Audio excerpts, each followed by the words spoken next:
New Japan Pro Wrestling's King of Pro-Wrestling 2025 was a show that delivered where it needed to deliver, which was at the top of the card with two great matches, including the main event that features significant title changes. The problem is getting there, requiring you to sit through a long stretch of matches that were fine, but forgettable. And that's what kept this from being a truly special show. It was good to great, don't get me wrong, but you're watching this for the last two matches, and everything else is just there to fill time until you get to what matters. The show opened with Sareee defending the IWGP Women's title against Syuri, and Syuri won the belt. Now, this was a really good match at 3 3/4 stars, but it had a major problem that wasn't the fault of the workers. New Japan surprisingly gave them 15 minutes, when in reality they needed 20 to 25 to let everything breathe. They tried to pack in their entire match into a window, and it showed here. The work was really good. Their near falls were good. The spots hit.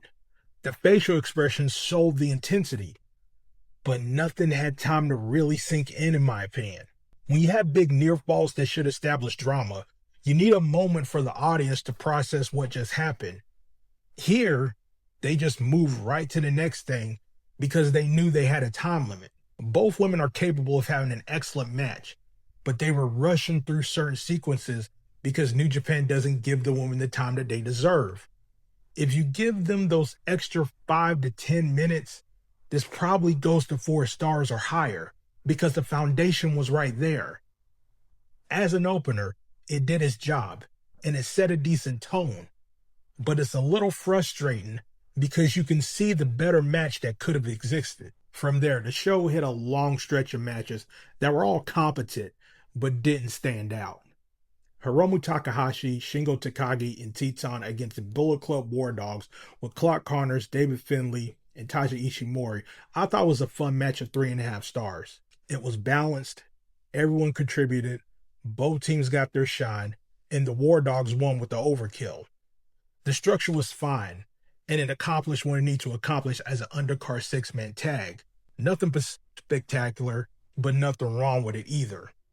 Then SANADA faced Drilla and Moloney in a no DQ match, no countout match, where Drilla won with the Drilla Killer at 3.5 stars. They leaned into the hardcore side with weapon spots and brawling, and it was a mix of violent brawling and spot fest. The spots were nice, and it gave the show something different in terms of tone. Drilla got the win to establish itself, and SANADA was versatile enough to work this style. But again, nothing groundbreaking, but it delivered what the stipulation promised. The next match was Bishamon with Hiroki Goto and Yoshihashi teaming with Yo against TMDK of Hartley Jackson, Kosei Fujita, and Ryuhei Oiwa. And this was clearly about showcasing Goto's return from injury. Bishamon and Yo won with the Goto Revolution, and the match was okay at just 2.5 stars. Goto, he looked fine coming back. Nothing concerning, but nothing special either. The problem is it was just a match.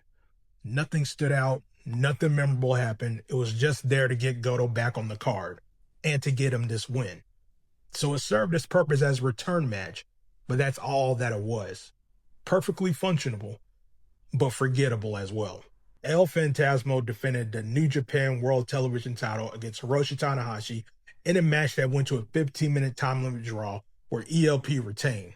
And I thought this was good at a solid 3 stars. They had a mixed structure and got near falls in when they needed them. The structure to me was sound for a TV title match going to a draw.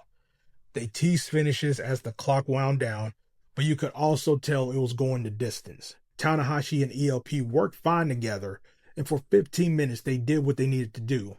Now, it's not a match you're going to remember long term, but it was good for what it was.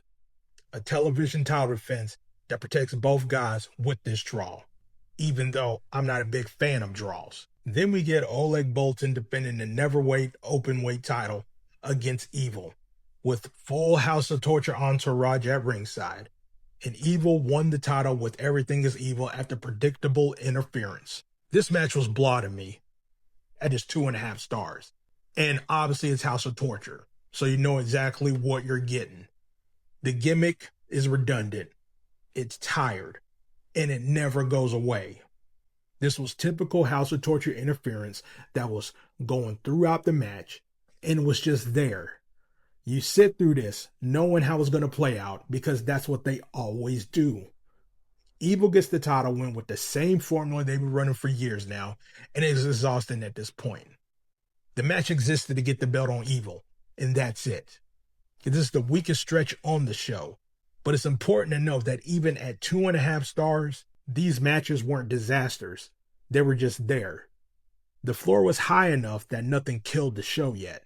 Knockout Brothers with Oscar and Yuta Ice defended the IWGP titles against Shota Umino and Yuya Uemura, and Knockout Brothers retained with the KOB at 3.25 stars. They had solid back and forth action throughout and mixed a lot of different elements into the structure of the match. The work was good, and the teams traded offense as well, and I thought it was a solid tag title defense. Nothing exceptional, but good professional tag team wrestling. Like I said, this gets 3.25 stars for a competent title match that did what it needed to do. Then the show shifted gears with the final 2 matches, and this is where King of Pro Wrestling justified its existence. Gabe Kidd defended the IWGP Global Heavyweight Title against Yota Tsuji, and Yota won the title with a Boston Crab in a great match at 4.5 stars. They had great back and forth throughout with drama and near falls that built the intensity here. Kidd, he brought the intensity as champion, and Yota matched it. Both guys adapted to each other and created an intense matchup. The chemistry was there, the work was there, and the execution was there. This is what the global title needed here. A match that felt important and delivered at a high level. Yota winning the title with a submission was a big moment for him, and the match earned it pretty much with the quality that they put out. This was the best match on the show by a significant margin. The main event was Zack Sabre Jr. defending the IWGP World Title against Konosuke Takeshita. And Takeshita won with the title with a knee strike in a great match at 4.25 stars. The structure was there, the timing was there, and the match quality was there. Zack Sabre Jr. and Takeshita worked very well together and their styles meshed. They mixed up the structure with different elements throughout this and built a main event that felt like a main event. Takeshita winning the IWGP title is a significant moment and had the match that did earn that.